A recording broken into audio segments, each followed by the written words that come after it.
वसुदेवसुतं देवं कंसचाणूरमर्दनं देवकी परमानन्दं कृष्णं वन्दे जगद्गुरुं। श्रुतिस्मृतिपुराणानाम् आलयं करुणालयं नमामि भगवत्पादं शङ्करं लोकशङ्करं। शङ्करं शङ्कराचार्यं केशवं बादरायणं सूत्रभाष्यकृतौ वन्दे भगवन्तौ पुनः पुनः।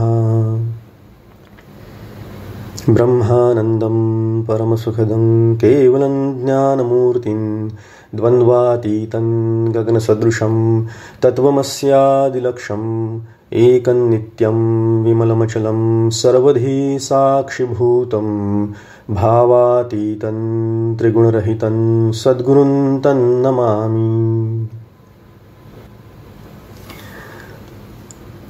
ॐ भद्रं कर्णेभिः शृणुयाम देवा भद्रं पश्येमाक्षभिर्यत्राः स्थिरैरङ्गैतिष्ठवांसस्तनूभिः व्यशेम देवहितं यदायुः।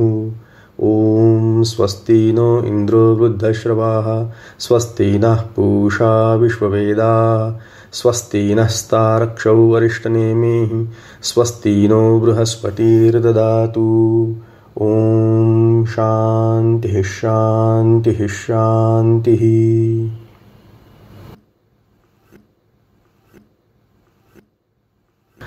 भगवान श्री गोपाल कृष्णांच्या चरणी वंदन करतो। जगद्गुरु आदि श्री शंकराचार्य यांच्या चरणी नमन करतो। आपल्या सर्वांचे गुरुवर्य परमपूज्य डॉक्टर काका आणि आचार्य परमपूज्य मंदाताई या दोघांनाही साष्टांग नमन करतो। सकल संतांना वंदन करतो आणि उपस्थित आपण सर्व उपनिषद अभ्यासक साधक बंधू भगिनी आपणा सर्वांना सुद्धा सादर अभिवादन करतो आणि आजच्या चिंतनाला प्रारंभ करतो। मुंडक उपनिषद या मुंडक उपनिषदाचा जो आपला अभ्यास सुरू आहे त्यातल्या तिसऱ्या मुंडकाचा अभ्यास आज आपण करतो आहोत आणि या तिसऱ्या मुंडकामध्ये आपला पहिला खंड सुरू झालेला आहे। 2 मंत्र पहिले चिंतन करून झालेले आहेत। थोडक्यात विचार बघू आणि पुढे जाऊ। ब्रह्मतत्वाचं वर्णन करण्यात येणार आहे या खंडामध्ये। या उपनिषदामध्येच पूर्ण ब्रह्मतत्वाचंच वर्णन सुरू आहे। हे उपनिषदच पराविद्या काय आहे हे समजून सांगण्याकरता म्हणून केलेलं आहे। अक्षरतत्वाचं वर्णन केलेलं आहे। अक्षरतत्व काय आहे हे जाणून घेण्याकरता एक असं काय आहे जे जाणल्यामुळे सगळं काही जाणण्यासारखं होतं त्याचं उत्तर सुरू आहे। वेगवेगळ्या पद्धतीने चिंतन उपनिषद करत आहे, आपल्याला समजून सांगण्याचा प्रयत्न करत आहे। श्री गुरु शौनकाला समजून सांगत आहेत। या खंडाच्या प्रारंभीला एक सुंदर दृष्टांत आला, त्याचा विचार आपण मागच्या वेळेला केला। एक सुंदर वृक्ष आहे आणि त्या वृक्षावर 2 अतिशय सुंदर सुपर्णा असलेले असे 2 पक्षी त्याच्यावर वास करत आहेत। द्वा सुपर्णा सयुजा सखाया असे 2 सुंदर पक्षी त्या एका वृक्षावर राहतात। त्यातला एक पक्षी जो आहे तो फळं चाखतो, वेगवेगळ्या फांद्यांवर जातो आणि तिथली फळं चाखतोय खातोय आणि दुसरा जो पक्षी आहे तो मात्र शांतपणे बसून नुसती गंमत बघतोय। त्याचा आपण अर्थ बघितला। वृक्ष कोणाला म्हटलेला आहे तर शरीराला म्हटलेलं आहे। हे शरीर म्हणजेच एक वृक्ष आहे आणि ह्याच्यामध्ये वास करणारे 2, एक जीवात्मा आणि दुसरा ईश्वर, दोघंही जण आपल्याच अंतरंगात वास करून आहेत। जीवात्मा आणि आत्मा असं आपण म्हणू लागेल तर थोडासा भेद करण्याचं कारण आहे। जो ईश्वर आहे तो ईश्वरही आपल्याच आत आहे आणि तो केवळ साक्षी रूपाने बघतो आहे, फक्त साक्षीत्व करतो आहे। ज्या काही घटना घडत आहेत त्याचा नुसत्या शांतपणे बघतो आहे। फळ खाणं, वेगवेगळे भोग भोगणं आणि ते भोग भोगून सुखी दुःखी होणं हे काम जीवात्मा करतोय।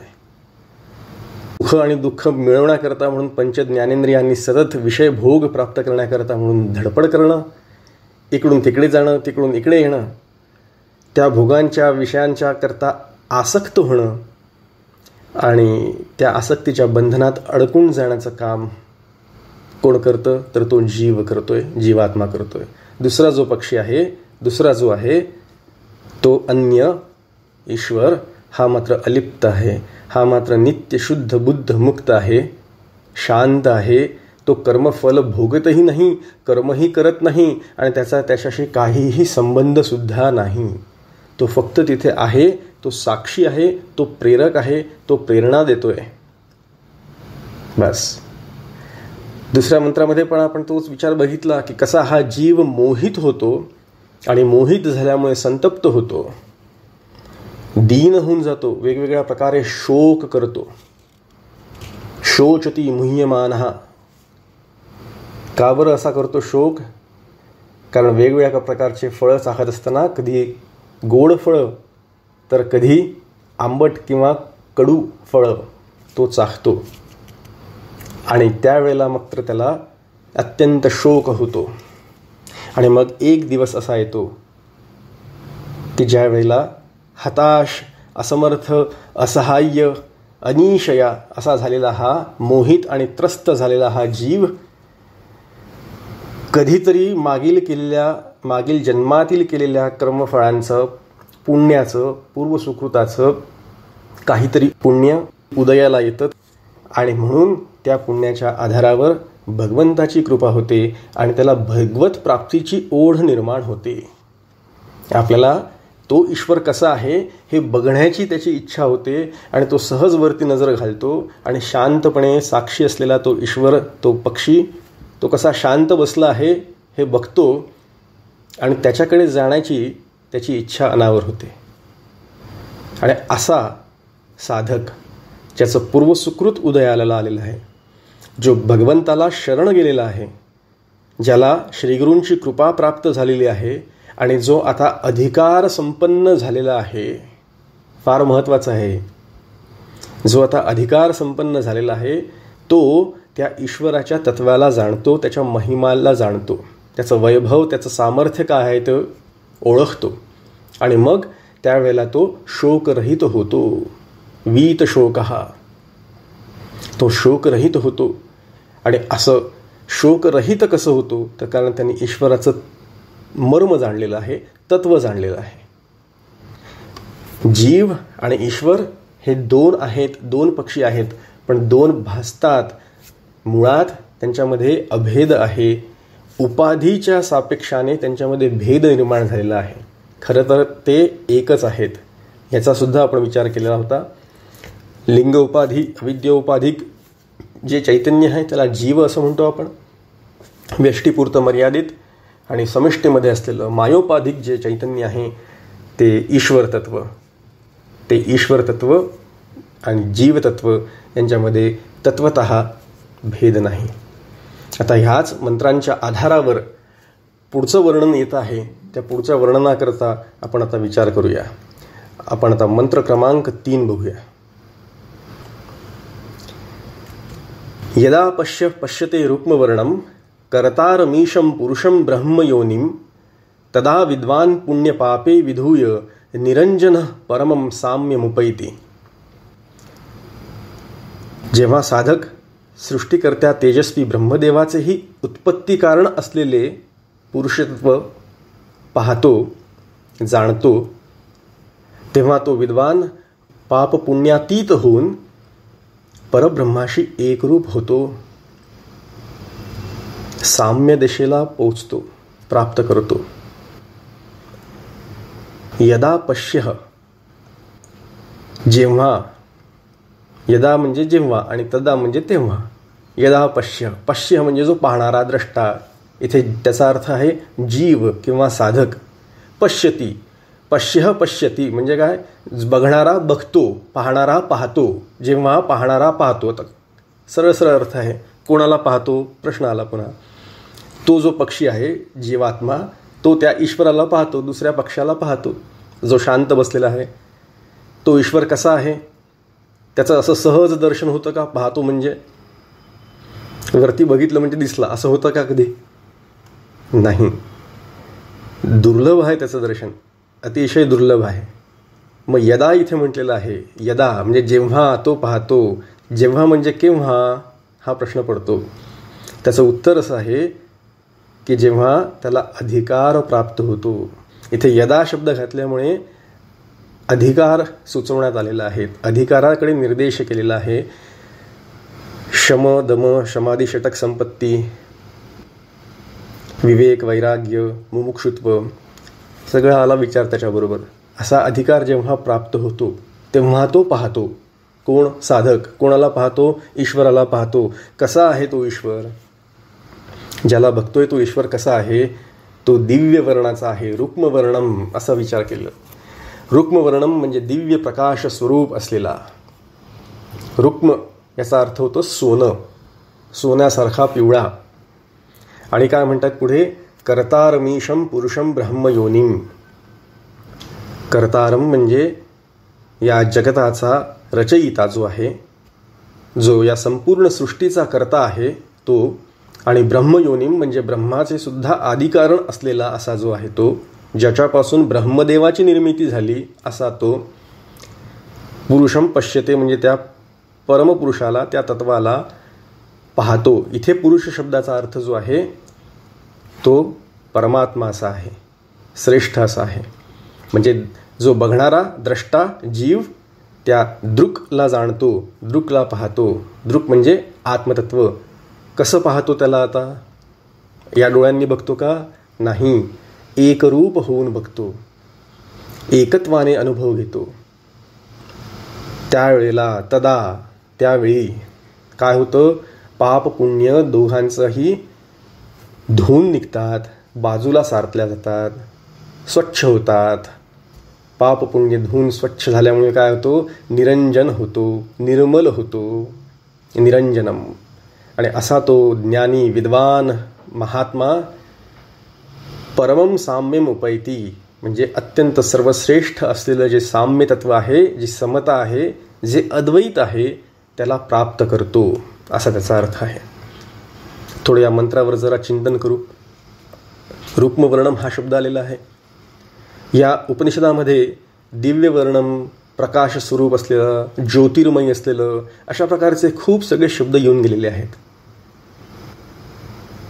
पिवळा धमक असलेलं रुक्मवर्ण सोनं, तसंच हिरणमय परे कोशे नावाचा मंत्र जेव्हा आपण अभ्यास केला होता त्यावेळेला त्याच्यामध्ये हिरणमय असा शब्द आलेला आहे. हिरणमय तोच अर्थ इथे पुन्हा आलेला आहे. हे जे सोन्याचं वर्णन केलेलं ना त्याचं कारण आहे. सोनंच एक फक्त असं आहे की जे काहीही खराब न होता वर्षानुवर्ष टिकून राहतं, त्याच्यावर कुठलाही परिणाम होत नाही. हा धातू कधी खराब होत नाही, तो नित्य तसाच राहतो. मातीत गाडला असला काय किंवा अंगावर धारण केला असला काय, म्हणून हे तत्वसुद्धा नित्य आहे असं सुचवण्याकरता म्हणून रुक्मवर्णम. कसं आहे बघा, आपल्याला बघायचं इथे पश्या पश्यती. काय बघायचं आहे? जे नित्य तत्व आहे ना ते बघायचं आहे. जे स्थिर आहे तत्व ते बघायचं आहे. स्थिर तत्व काय आहे ते बघायचं आहे. का? कारण बाकीचं अस्थिर आहे सगळं, बाकीचं सगळं अनित्य आहे हे लक्षात घ्या. मग अनित्याकडे नजर ठेवायची का नित्याकडे नजर ठेवायची हे आपण आपलं ठरवायचं. ब्रह्मतत्व एक फक्त स्थिर आहे, ब्रह्मतत्व एक फक्त नित्य आहे. बाकी सगळं नश्वर आहे, अस्थिर आहे. सगळं म्हणजे सगळंच. श्रुसरती इति संसारा. संसार म्हणजे काय? श्रुसरती, जो सतत सरत जातो, जो सतत वाहतो आहे त्याला संसार असं म्हणतात. हाती काहीच लागत नाही आपल्या लक्षात घ्या. आणि आपलं होतं काय? आपलं सगळं लक्ष संसारामध्ये असतं, आपलं सगळं लक्ष प्रपंचामध्ये असतं. आणि आपण जे बघायला पाहिजे ते बघत नाही. जे अत्यंत स्थिर आहे, जे नित्य आहे तेवढंच फक्त आपण बघत नाही. आणि संपूर्ण अनित्य जे आहे, नश्वर जे आहे, त्याच्यामध्ये आपण आकृष्ट होऊन राहतो. पण हे सगळं अनित्य जे आहे त्याची निर्मिती कोणी केली?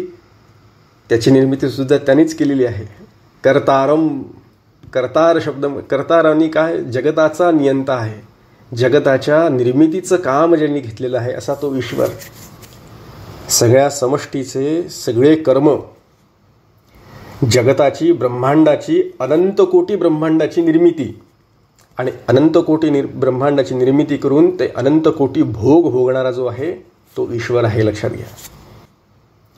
आणि आपल्या या देहापुरतं मिळवून, या व्यष्टीपुरतं कमावून जे कर्म आपण करतो, याच्या देहाच्या मर्यादित असलेले जे कर्म आणि जे भोग, ते भोगणारा जो कोण आहे त्याला जीव असं म्हणतात.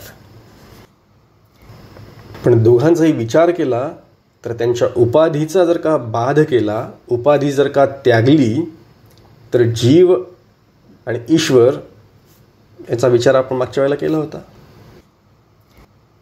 उपाधींचा त्याग केला की दोघांमधलं ब्रह्मतत्व तेवढं फक्त राहतं पुढे. आपण बघतो आहे कर्तारम ब्रह्मयोनी, जो कर्ता आहे, जगताची निर्मिती ज्यांनी केली तो, आणि ब्रह्मयोनी असा शब्द आलेला आहे. जो ब्रह्म पण आहे आणि जो योनी पण आहे. योनी म्हणजे ज्यातनं प्रगट होतं, ज्यातनं निर्माण होतं, ज्यांनी प्रसवतं. ही सृष्टी त्या ब्रह्मा तत्वापासूनच सगळी प्रसवली आहे असं म्हणतायत, असं मानतायत. ब्रह्मदेवाची निर्मितीसुद्धा कुठनं झाली? त्या ईश्वराच्या नाभीतून. म्हणजे ब्रह्मदेवाची जी योनी आहे ती योनी, असा सुद्धा एक त्याचा अर्थ इथे काढता येतो. तसंच तेवढंच नाही तर त्या ब्रह्मदेवानी जी निर्मिती केली सृष्टीची, ती सगळी निर्मितीसुद्धा त्याच तत्वापासून झालेली आहे. आपण जे काही शिकतो, वाचतो, बोलतो, बघतो, ऐकतो, त्या सगळ्या गोष्टींची निर्मिती त्या ईश्वरानीच केलेली आहे. विद्या असो, अविद्या असो. सर्व योनिषु कौंतेय मूर्तयः संभवन्ति यः तासाम ब्रह्म महद्योर अहम बीजप्रद पिता, असा भगवद्गीतेमध्ये श्लोक आलेला आहे. सगळ्याच्या सगळ्या ज्या काही मूर्ती, म्हणजे जे काही प्राणी आहेत, त्या सगळ्या योनींच्या प्राण्यांमध्ये जी निर्मिती केलेली आहे त्याच्यामध्ये बीजप्रद पिता मी आहे. त्यांचं बीज धारण करणारा मी आहे. असं कोण म्हणतंय? भगवान म्हणतायत. अहम सर्वस्य प्रभुवो मत्तः सर्वं प्रवर्तते. माझ्यापासून सगळं निर्माण होतंय. म्हणून जे कार्यब्रह्म आहे ते कार्यब्रह्म, म्हणजे जी निर्मिती झालेली आहे ते जगत, त्या जगताची निर्मिती, जी उत्पत्ती झालेली आहे ते सुद्धा ब्रह्मच आहे. आणि ज्यापासून निर्माण झालेलं आहे ते सुद्धा ब्रह्मच आहे, असा त्याचा अर्थ होतो. ब्रह्मयोनी. आणि काय म्हणतात पुढे? पुण्य पापे विधूय. आपली सगळी पाप आणि पुण्य जळतात, गळून पडतात, तुटतात. बघा, सगळ्याच्या सगळ्या पाप पुण्यांचा राख होतो, दग्ध होतात, असा इथे शब्द आलेला आहे. पाप आणि पुण्यांचा ध्वंस होतो असं भाष्यकार शंकराचार्य इथे म्हणतायत. आपली सगळी जी पाप आणि पुण्य हे कशामुळे होतात? कर्म केल्यामुळे होतात. लक्षात घ्या. कर्म का करावी लागतात? इच्छा निर्माण होते म्हणून कर्म करावी लागतात. काहीतरी मिळवायचं आहे म्हणून त्याच्याकरता काम करावं लागतं, कर्म करावी लागतं. काहीतरी मिळवायचं आहे असं का वाटतं? इच्छा कशामुळे निर्माण होतात?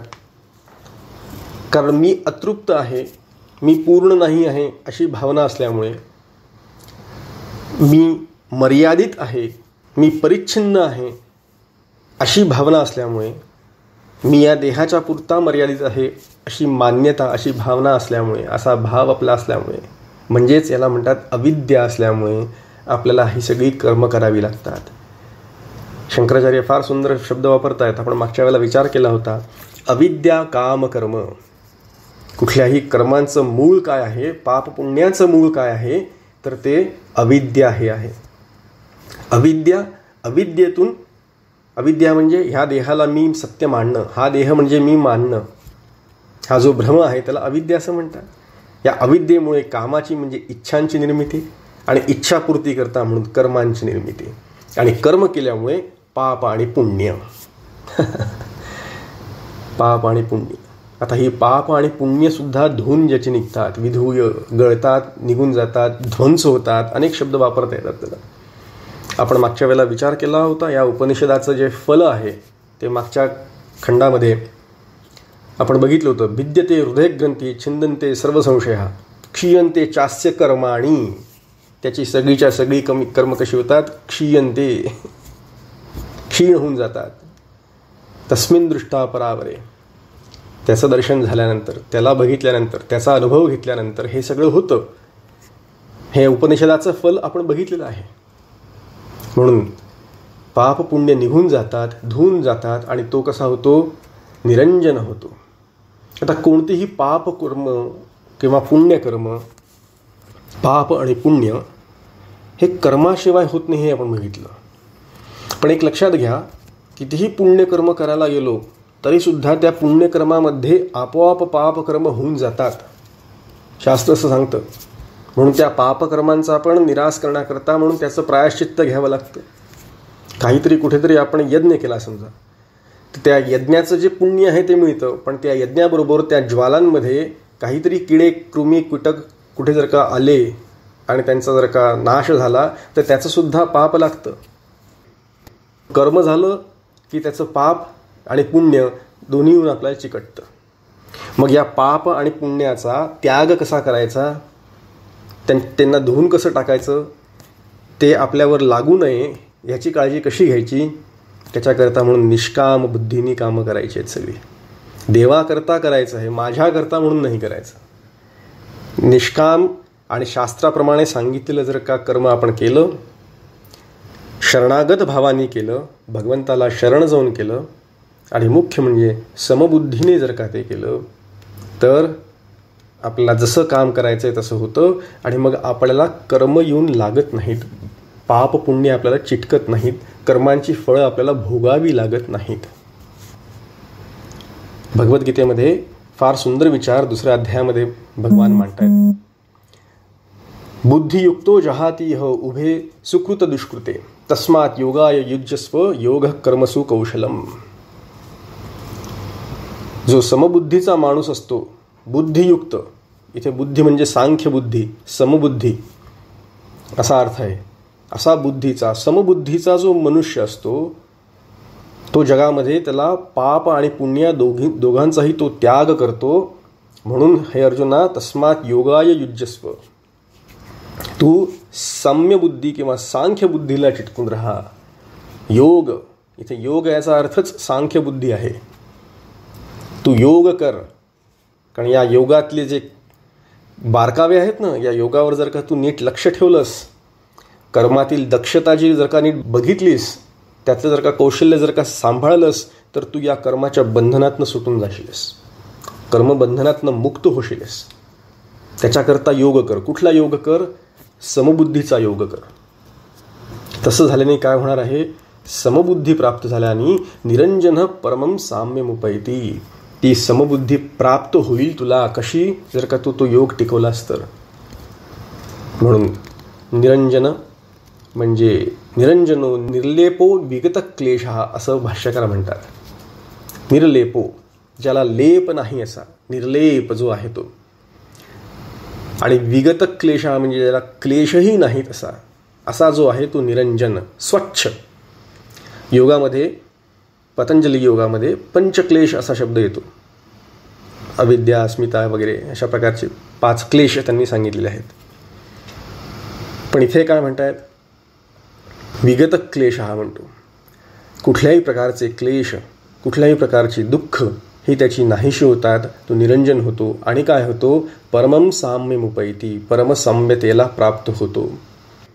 भाष्यकार इथे फार सुंदर वर्णन करतायत.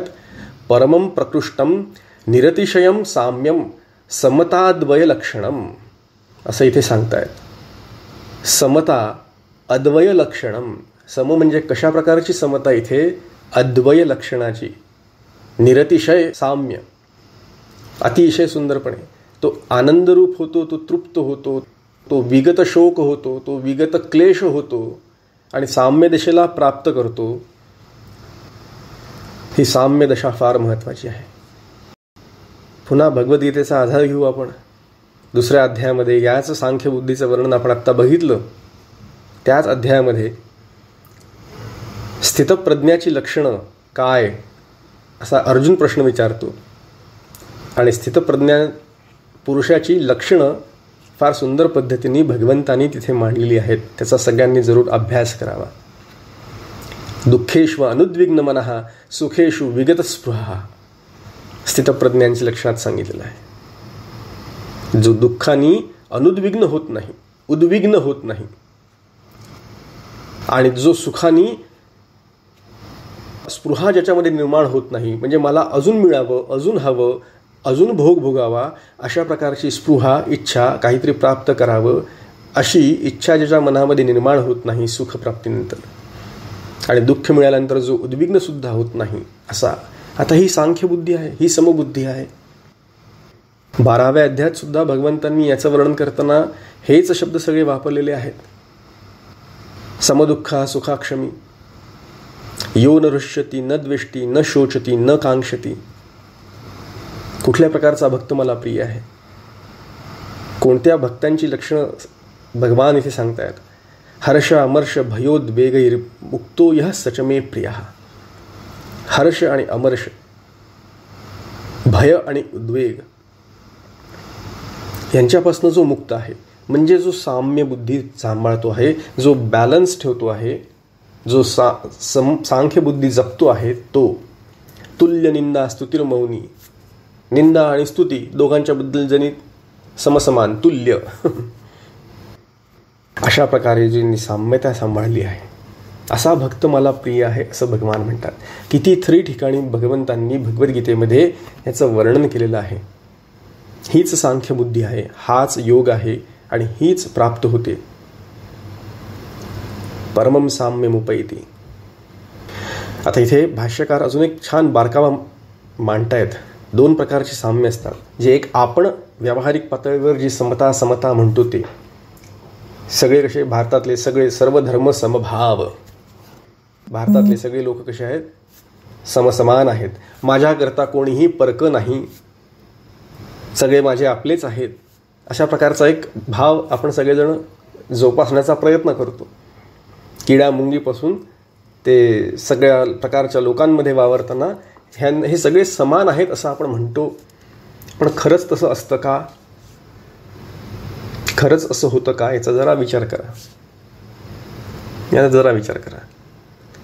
पंगत बसली असते समजा, त्या पंक्तीमध्ये लाडू वाढायचे आहेत, सगळ्यांना लाडू वाढायचे आहेत.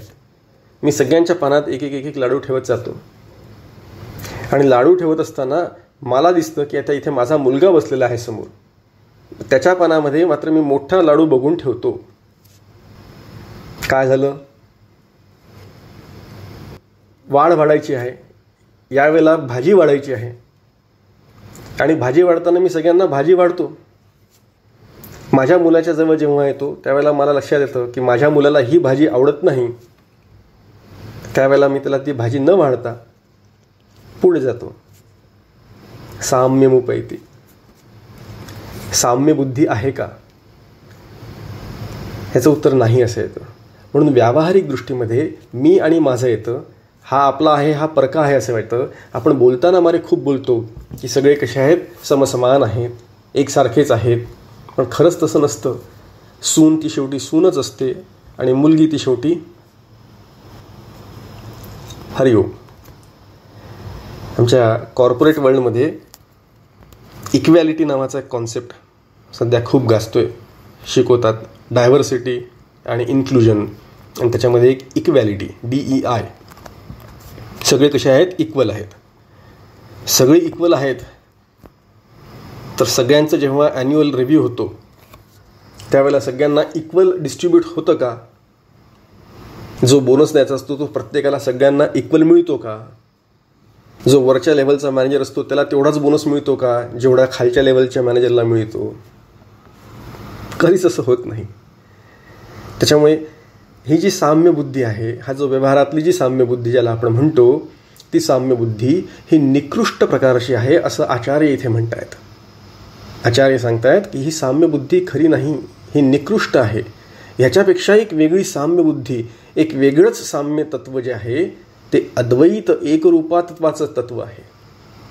ते अद्वैत रूप साम्य जे आहे त्याच्यापेक्षा आहे द्वैत रूप साम्य.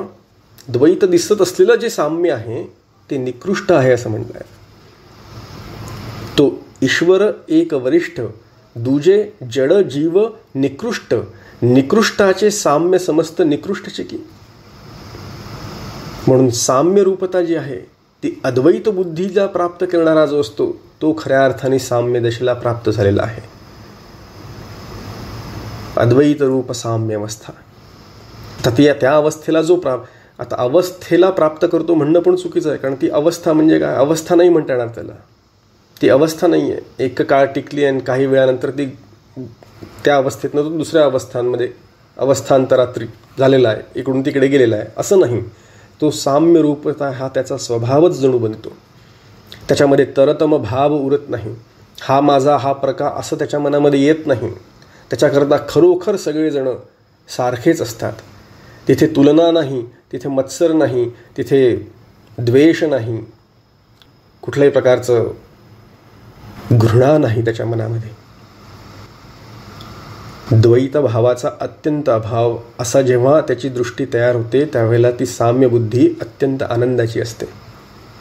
कारण खरंच त्याची दृष्टी ब्रह्मदृष्टी झालेली असते. हो, खरंच त्यांनी उपनिषदातलं मागच्याच खंडात सांगितलेलं, मागच्या खंडातल्या शेवटच्या श्लोकात सांगितलेलं जे तत्वज्ञान आहे ते कळलेलं असतं त्याला आणि त्याचा त्याने अनुभव घेतलेला असतो. केला होता ना आपण विचार हा? सगळीकडे केवळ ब्रह्मच आहे, ब्रह्मतत्वापेक्षा दुसरं काहीही नाहीच, याचा विचार आपण केला होता की नाही? मागे ब्रह्म, पुढे ब्रह्म, उजवीकडे ब्रह्म, डावीकडे ब्रह्म, वरती ब्रह्म, खालती ब्रह्म. ह्याच उपनिषदाने आपल्याला हे शिकवलेलं आहे. मग समोरनं जो येतोय त्याच्यातही ब्रह्म, मग तो समोरचा आलेला मित्र असो का शत्रू असो, दोघांच्याही ब्रह्मच आहे. हे आपल्याला कधी कळणार? हे आपण कधी बघू शकणार? ही भूमिका आहे. हे बघणं म्हणजे ही पुन्हा भूमिका आहे. या भूमिकेमध्ये जाणं आवश्यक आहे. तर उपनिषद आपल्याला जे शिकवते ते आपल्याला कळतंय, आपल्या अंगी उतरतंय, तर त्याचा फायदा होईल. म्हणून ज्याचं अंतःकरण समतेमध्ये स्थिर आहे, असा स्थिर असलेला जो पुरुष आहे तो पुरुष त्या ब्रह्माशी एकरूप झालेला असतो. जो सम असतो तोच ब्रह्माशी एकरूप होऊ शकतो, कारण ब्रह्मच सम आहे. भगवद्गीतेत आलेलं आहे, निर्दोषम ही समम ब्रह्म तस्मात् ब्रह्मणीच ते स्थितः. अत्यंत निर्दोष आणि सम काय असेल तर ते ब्रह्मतत्व आहे आणि त्याच्यातच ते स्थित असतात. कोण? ज्यांचं मन स्थिर झालेलं आहे. येषां साम्ये स्थितं मनः निर्दोषम हि समम ब्रह्म तस्मात् ब्रह्मणि ते स्थितः. म्हणून ब्रह्मणि ते स्थितः, ब्रह्मभावात स्थिर राहणं आणि ब्रह्मभावात स्थिर होऊन सगळं ब्रह्मच आहे असं बघणं ही एक कला आहे. ही एक कला आहे. ही कला आत्मसात करावी लागते विचारांनी, हळूहळू. प्रत्येक येणाऱ्या व्यक्तीमध्ये ब्रह्मतत्व आहेच, त्याच ब्रह्माशी मी व्यवहार करतो आहे हे जाणून उमजून घ्यावं लागतं. याचा अर्थ व्यवहार करताना आलेल्या व्यक्तीशी जसा व्यवहार करायला पाहिजे तसाच करावा लागतो. भगवान श्री रामचंद्रांनी रावणाचा वध केला, पण रावणाचा वध करताना सुद्धा भगवान श्री रामचंद्र प्रसन्न होते, क्रोधित नव्हते. तिरस्कार करून त्यांनी वध नाही केलेला आहे त्याचा. आणि वध केल्यानंतर सुद्धा त्याचा वध मी कर्तव्य कर्म केलं म्हणून केलेला आहे. त्याच्यानंतर त्याच्या देहाची पूर्ण व्यवस्था लावण्याचं काम पण भगवंतांनी व्यवस्थित चोखपणे सांभाळलेलं आहे. आपण तसे राहू शकतो का हा विचार करावा. समोर आलेल्या व्यक्तीचं सोडून द्यावं, बाहेर नकून येणारी व्यक्ती वेगळी असते. आपल्या घरातल्याच व्यक्तींच्या बरोबर जर का विचार केला, जे घरी आपल्या राहतात त्यांच्यातच आपण जर का ब्रह्मतत्व बघू शकलो तरी आपण खूप जिंकलो असं म्हणावं लागेल. आपलं होतं काय, बाकी बाहेर देवळामध्ये ब्रह्मतत्व, तिकडे मुरगुणमध्ये ब्रह्मतत्व आणि माझ्या घरामध्ये अजिबात नाही. असं जर का झालं तर काय त्याचा फायदा होईल सांगा बरं. व्यवहार करताना आलेल्या व्यक्तीशी हे सर्व ज्ञानी महात्मे पुरुष जसा पाहिजे तसाच व्यवहार करतात, पण सगळ्यांच्यात ब्रह्मतत्वच आहे असा भाव त्यांच्या चित्तामध्ये राहतो. एक अतिशय सुंदर आरती आहे, काय करूगे माये आता कवणा ओवाळू, जिकडे पाहे तिकडे राजा राम कृपाळू. ओवाळू गे माय माझ्या निवृत्ती रामा, माझ्या निवृत्ती रामा, रामरूपी दुजेपण न दिसे आम्हा. रामरूपामध्ये इतका मी वाहून गेलेलो आहे की आता मला दुजेपण दिसतच नाही, दोन वेगळे भेद दिसतच नाही. कशा प्रकारचे भेद? सुरवर नरवानर अवघा राम सकळ, दैत्य निशाचर तोही राम केवळ. त्रैलोक्य स्वरूपे राम संचरला एक, सद्गुरु कृपे केशवराजे आनंद देख. अतिशय सुंदर आरती आहे बघा. सुरवर नरवानर अवघा राम सकळ, सगळंच त्याच्याकरता ते राममय होऊन गेलेला असतो तो. अशा प्रकारे या मंत्राचा विचार आपण केला. ह्याच वर्णन पुढे हाच ब्रह्मज्ञ पुरुष कशा पद्धतीने आहे त्याचंच श्रेष्ठत्व पुढे वर्णन करण्याकरता म्हणून उपनिषदकार आपल्याला अजून एका प्रकारे पुढच्या मंत्रामध्ये हेच सुचवत आहेत. तो पण मंत्र आपण आता बघूया. मंत्र क्रमांक 4. प्राणो ह्येष यः सर्वभूतैर्विभाति, विजानान् विद्वान् भवते नातिवादी, आत्मक्रीड आत्मरतिः क्रियावान एष ब्रह्मविदान वरिष्ठ. याचा अर्थ आहे हा ईश्वर सर्व जड जीवात्मक प्राणरूपाने प्रतीत होतो. असे जो जाणतो तो मर्यादा सोडून बोलत नाही. देहाच्या सर्व हालचाली चालू असतानाच तो आत्मानंदात रमलेला व त्याच्याशीच जणू खेळणारा असतो. ब्रह्मविद्यात तो सर्वश्रेष्ठ असतो. थोडा याचा अन्वय बघू आणि मग अर्थाकडे वळूया. प्राणो ही एषः, तो परमेश्वरच प्राण आहे. एष म्हणजे परमेश्वर, इथे प्राणच आहे तो, त्याला प्राण असंच म्हणतात. जो या सर्वभूतही विभाती, सर्व प्राण्यांच्या द्वारे जो प्रकाशित होतो. विभाती म्हणजे जो प्रकाशित होत आहे, प्राण्यांच्यामुळे म्हणा किंवा प्राण्यांच्या द्वारे म्हणा, त्याचीच अभिव्यक्ती आहे. अशा पद्धतीने आपण जाणून घेऊ. विजानन, ज्याला जाणणारा, विद्वान म्हणजे ज्ञानी पुरुष, न अतिवादी भवती, अतिवादी न भवती. अतिवादी म्हणजे जो अभिमानपूर्वक बोलणारा, मर्यादा सोडून बोलणारा, वाढवून सांगून बोलणारा, असा न भवती, असा होत नाही, असा नसतो. तर कसा असतो? 3 विशेषणं वापरली तिथे पुढे त्यांनी. आत्मक्रीड म्हणजे अंतर्यामी परमेश्वराशीच जो क्रीडा करतो, किंवा आत्मरतिही किंवा अंतर्यामी परमेश्वरातच जो रममाण झालेला आहे असा आत्मरती.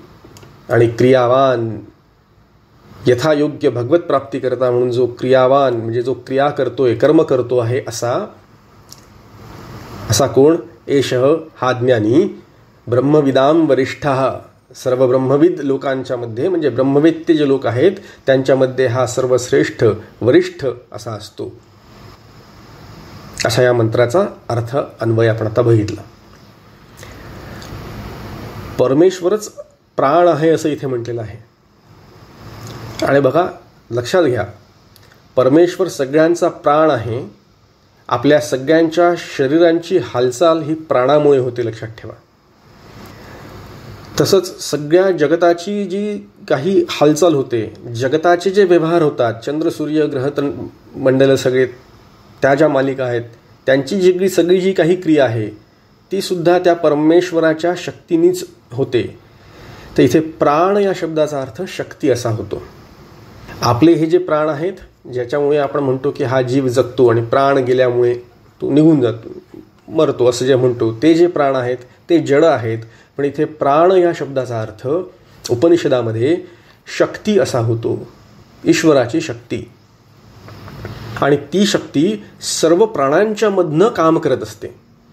सर्व प्राणी मात्रांच्या मधनं ती आपल्याला विदित होते, जाणवते. सर्व प्राणी मात्रांच्या हालचालींमधनं ती आपल्याला त्याचीच शक्ती जाणवते. त्याचाच प्रकाश, तोच त्या सगळ्या प्राण्यांच्यातून प्रकाशित होतो आहे. अशा प्रकारची ही भाषा आहे. प्राणाचा प्राण आपण ज्याला म्हणतो तो हा कोण आहे? हा आत्मा आहे, परमेश्वर आहे. प्रियकर प्रेयसी असतात एकमेकांना. तू माझा जीव की प्राण असं म्हणतात. माझे प्राण काय एकमेकांमध्ये गुंतलेले असतात असं म्हणतात. हे सगळ्यात श्रेष्ठ, अत्यंत आवडता, अत्यंत जवळचा, म्हणून प्राणांचाही प्राण काय आहे तर तो आत्मा आहे. आपला आत्मा तो आपल्या सगळ्यांचा हवासा वाटणारा तोच असतो. आपल्या सगळ्यांमध्ये अहम अहम असं जे स्फुरण देतो आहे, तो स्फुरण देणारा सुद्धा तोच आत्मा आहे. त्याच्याच अधिष्ठानावर सर्व प्राणी मात्र, सर्व जीव काम करू शकतात. त्याला प्रत्यगात्मा असं म्हणतात. त्याच्याच अधिष्ठानावर तोच प्रेरणा देतोय, तोच प्रेरक आहे. म्हणून सगळे जीव विदित होत आहेत, जाणवत आहेत, भासतायत, कळतायत, बोलतायत. हा विचार आपण अनेक वेळा करून झालेला आहे. अहम अस्मी सदा भामी कदाचिन्नाहम प्रियः. मी आहे आणि मी मला जाणतो आणि मी मला कधीच अप्रिय असत नाही. हे जे तत्व आहे तेच आत्मतत्व आहे. असा जो जाणणारा आहे, असा जो ज्ञानी आहे, जो या तत्वाला जाणतो, तो न अतिवादी भवती. म्हणजे अतिवादी होत नाही. अतिवादी म्हणजे अभिमानपूर्वक बोलणारा, दर्पाने गर्वाने बोलणारा, अहंकाराने बोलणारा असा होत नाही. वाढवून बोलणारा नसतो. ज्ञानी माणसं बघा कधीही दुसऱ्याचा उपमर्द करत नाहीत. त्यांच्यावर अतिक्रमण करून बोलणारा नसतो असं म्हटलेलं इथे. ज्याचा स्वभाव सगळ्यांचं अतिक्रमण करणारा अशा पद्धतीची भाषा आहे उपनिषदांची इथे, भाष्यकारांची. अतिक्रमण करून बोलणारा म्हणजे वर चढून बोलणारा, दुसऱ्याचं ऐकून न घेता बोलणारा, आपलंच तुणतुणं वाजवणारा ज्याला आपण म्हणतो. काही लोक असे असतात बघा, आपल्याला भेटतात, त्यांना आपण काही सांगायला जावं ना तर ते आपलं ऐकून घेत नाहीत. त्यांनाच काहीतरी भरभरून सांगायचं असतं आणि आपलंच कसं खरं आहे हे सुद्धा पटवून द्यायचं असतं. पण ते सगळं सांगणं विशेषतः प्रत्येक वेळेला काही खरंच अर्थपूर्ण असेल असं नसतं. पण तरीसुद्धा सांगायचं असतं, बोलायचं खूप असतं आणि तसे ते बोलतात, दुसऱ्याचं अजिबात ऐकून घेत नाही. नाही असं नाही, मी सांगतो तेच खरं. अशा प्रकारे निरर्थक व्यर्थ गोष्टींवर अनेक वेळ, अनेक तास, अनेक मिनटं बोलणारे हे मंडळी असतात. त्यांना अतिवादी असं म्हटलेलं आहे. सुरू आहे आता सध्या अनेक विषय सुरू आहेत. ट्रम्पनी असं करायला पाहिजे होतं का? एवढे टॅरिफ लावायला पाहिजे होते का? आता विजा ज्यांना दिलेल्या त्यांचं काय होणार? अमेरिकेत गेलेल्या मुलांचं काय होणार विजा घेऊन? अशा प्रकारचे अनेक विषय चर्चेला घ्यायचे आणि ते व्हॉट्सॲपवर किंवा ग्रुप डिस्कशन्समध्ये चार चौघात भेटताना, कॉफी पित असताना, चहा घेत असताना, मित्रांमध्ये म्हणा, त्याच्यावर खूप चर्चा करायच्या. आणि चर्चा करायला आपलं म्हणणं कसं खरं आहे आणि दुसरा कसा चुकीचं आहे हे सांगायचं. असा जो सांगणारा असतो त्याचं काही हित होत नाही हे आपण जाणतो. पण जो ज्ञानी असतो त्याला खरंच माहिती असतं, त्याला हे लक्षात येतं की हा समोरचा जे बोलतो आहे ते सगळी वायफळ बडबड आहे.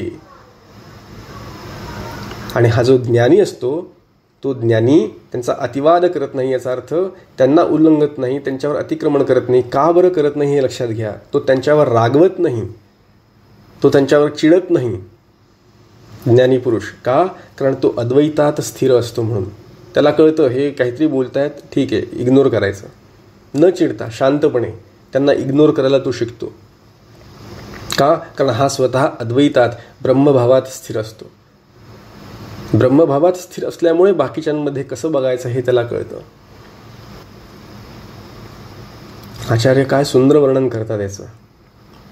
अयम तु विद्वान आत्मन्योत्र पश्यती नान्यत शृणोती नाम्यत विजानाती अतो नाती अतिवादती. म्हणजे काय म्हणतायत?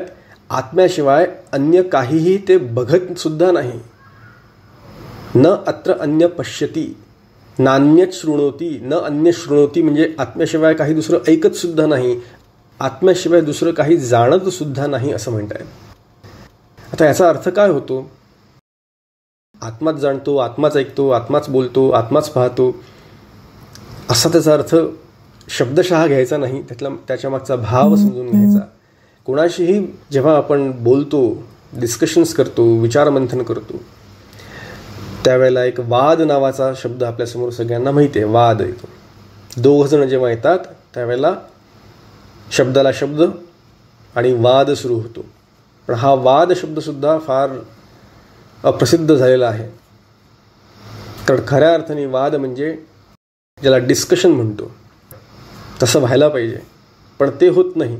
मग काय होतं, मतभेद होतात आणि मग चर्चा न होता एकमेकांच्या बरोबर वाद होतो, म्हणजे भांडणं होतात. का? त्याचं कारण द्वैत भावना असते म्हणून. जिथे द्वैत आहे तिथे तुलना आहे, जिथे तुलना आहे तिथे द्वेष आहे, मत्सर आहे, तिरस्कार आहे, भांडणं आहेत, एकमेकांना शिव्या देणं आहे, सगळे ती घसरगुंडी सुरू होते तिकडे. म्हणून वादानी काहीही हाती लागत नाही. आचार्य म्हणतात, वादे वादे तत्वबोध न जायते. तत्वाचा बोध होतच नाही वाद करून. वाद करून कधीही ज्ञानप्राप्ती होत नाही. उलट जे ज्ञानी आहेत ते वाद न करता मौनात जातात, फार कमी बोलतात. म्हणून ज्ञानी माणूस कमी बोलतो, शांत असतो. कारण त्याला माहिती आहे तो ज्या भावात असतो त्या भावापर्यंत त्या स्थितीत जाण्याकरता शब्द कामात पडत नाहीत. बोलणं जिथे खुंटतं ती भूमिका आहे. आपण जे वाद घालतो ते सगळे वाद या नश्वर जगताच्या बद्दलचे असतात. म्हणून त्या वाद घालण्यात काहीही अर्थ नाही. म्हणून शांतपणे बसून मौनावस्थेचा कधीतरी अनुभव घ्यावा. म्हणून ध्यान करावं जरा. लिसन टू द सायलन्स. कधीतरी थोडा प्रयत्न करावा शांत बसण्याचा. बाकीच्यांशी कोणाशी वाद भांडणं चर्चा डिस्कशन्स काहीही न करता ते सगळं थांबवून थोड्या वेळ तरी 5 मिनटं 10 मिनटं काय होईना शांत बसावं. काही नको त्यावेळेला. पेपरसुद्धा नको समोर, फोन तर अजिबातच नको, लॅपटॉपसुद्धा नको, पुस्तकंसुद्धा नको, ग्रंथसुद्धा नको, काहीच नको. सायलन्स. आपण आपल्याच मनाशी किती बोलतो आणि आपण आपल्याशीच किती वाद घालतो याचा थोडासा विचार करावा. असं करू का तसं करू, हे करू का ते करू, आता करू का उद्या करू, किती गोष्टी. खूप कठीण आहे. म्हणून हा वाद जो आहे हा आपल्याशी आपण आपल्यापुरता तरी निदान सोडवावा. असा वाद न करणारा न अतिवादी भवती तो कसा असतो, तो ज्ञानी पुरुष पुढे वर्णन करतायत आत्मक्रीड असतो. आत्मक्रीड फार सुंदर शब्द आहे. आत्मक्रीड आणि आत्मरती 2 शब्द आपल्यासमोर आचार्य ठेवत आहेत, उपनिषदकार ठेवत आहेत. जो आपल्या आतल्याच परमेश्वराशी क्रीडा करतो असा त्याचा शब्दशः अर्थ. किंवा जो आपल्या आतमध्येच म्हणजे आपल्या आत्म्यातच जो रममाण होतो तो. त्याचं फार सुंदर वर्णन भाष्यकार करतायत. आत्मन्येवच क्रीडा क्रीडनम यस्य नान्यत पुत्रदारा दिशु आत्मक्रीडा. पुत्र दारा आदींच्या बरोबर जो क्रीडा करत नाही आणि आत्मन्येव क्रीडनम म्हणजे जो आत्म्याबरोबरच क्रीडा करतो, आपल्याबरोबरच आतमध्येच आपल्या आतच जो क्रीडा करतो याचा अर्थ काही व्यवहार करतो अशा अर्थाने बघू. पण तसं आपलं होत नाही. आपण कोणाबरोबर क्रीडा करतो ते ठरवा. आणि पुढे म्हणतायत आत्म्यातच रममाण होतो, आत्मरती. जो आपल्या आतमध्येच रममाण होतो. रमणं म्हणजे जो आपल्या आतमध्येच आपल्यावरच प्रेम करतो. प्रेम असणं. भगवद्गीतेचा 2रा अध्यायाचा मगाशी उल्लेख केला, त्याच्यामध्ये एक फार सुंदर वचन येतं 2ऱ्या अध्यायात. स्थितप्रज्ञाची लक्षणं सांगणं चाललंय. आत्मन्येवात्मनः तुष्ट स्थितप्रज्ञोस्तजोच्यते. कोण आहे स्थितप्रज्ञ? जो आत्मन्येवात्मनः तुष्ट, आत्म्यातच जो संतुष्ट आहे, आपल्या आतच आपल्यामध्येच जो मस्त आहे, जो संतुष्ट आहे, तो स्थितप्रज्ञ आहे. असं कसं होईल? आपल्याला क्रीडा करायला काय काय गोष्टी लागतात. TV लागतो, IPLचे मॅचेस लागतात, हातात फोन लागतो, त्या फोनमध्ये इंस्टाग्रामच लागतं, काही नाही तर कुठेतरी पुस्तकं लागतात, काही नाही तर समोर लॅपटॉप लागतो. मग आपण क्रीडा करायला लागतो. क्रीडा करण्याकरता दुसरं काहीतरी साधन लागतं. आचार्य सांगतायत क्रीडा बाह्य साधन सापेक्षा. ज्याच्याबरोबर आपण क्रीडा करतो त्याच्याकरता काहीतरी बाहेरचं साधन लागतं. पण ज्ञानी माणूस जो क्रीडा करतोय तो आतल्या आतच करतोय, त्याला कुठल्याही साधनेची गरज नाही. तो स्वरूपामध्ये मग्न आहे, आपल्या स्वस्वरूपामध्ये मग्न आहे. आपल्या स्वस्वरूपामध्ये जो रत आहे तो आत्मरती. आणि आचार्य अजून सुंदर एक उदाहरण देऊन सांगतायत, रतिस्तु साधन निरपेक्षा बाह्य विषय प्रीती मात्रम इति विशेषः. बाह्य विषयाची प्रीती म्हणजे रतिस्तु. जिथे क्रीडा होते तिथे प्रेम असलंच पाहिजे याची आवश्यकता नाही, लक्षात घ्या. जिथे क्रीडा होते तिथे प्रेम असलंच पाहिजे अशी काही आवश्यकता नाही. उदाहरणार्थ, आपण जातो सगळेजण रोज काम करायला ऑफिसात. किती प्रेम असतं आपल्याला ऑफिसच्या कामाबद्दल विचार करा. पण जाऊन आपण ऑफिसमध्ये काम करतो की नाही? करतो. परंतु जिथे प्रेम असतं तिथे अनायास क्रीडा होऊन जाते. आपल्या मुलाच्या बरोबर आपलं प्रेम असतं, आपण मुलाबरोबर आपोआप क्रीडा करतो. पत्नीबरोबर प्रेम असतं, घरातल्यांच्याबरोबर प्रेम असतं, त्यांच्याबरोबर व्यवहार, क्रीडा, त्यांच्याबरोबरची कार्य ती आपोआप होऊन जातात. म्हणून जे अज्ञानी असतात ते बाह्य विषयांच्या प्रेमामध्ये अडकतात, त्यांची आसक्ती तिकडे राहते आणि म्हणून ते बाह्य विषयांच्याबद्दलची क्रीडा करतात. त्यांची क्रीडा तिकडे असते, प्रपंचातली, संसारातली. तिथे सगळी क्रीडा चालू असते. कुठली?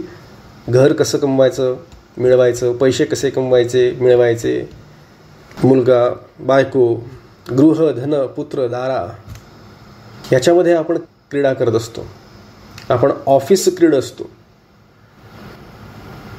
स्टॉक मार्केट किती घसरलं याची चर्चा, आणि मग त्याप्रमाणे व्यवहार पुढचे काय करायचे, कुठे आता गुंतवायचे, कुठनं काढायचे, याचे डिस्कशन्स.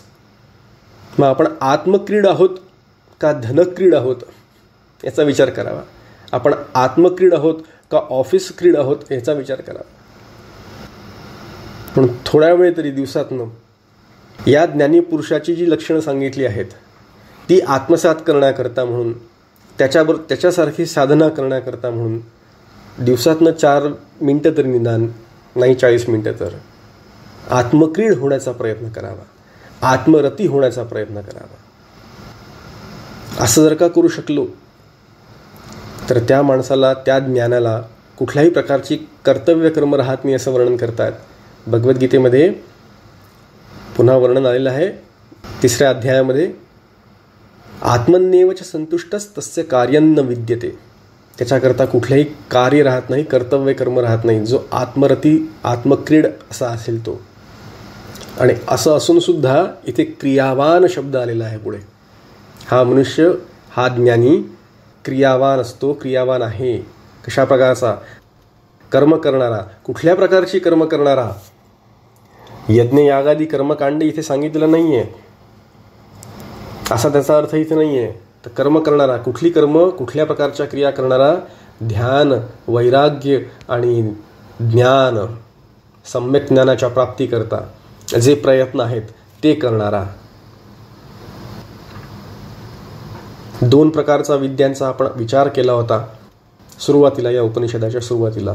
एक पराविद्या आणि दुसरी अपराविद्या. त्या अपराविद्येचा प्रांत किती मोठा आहे बघा, विचार घ्या. पुन्हा एकदा जाऊन ते मंत्र अभ्यासा.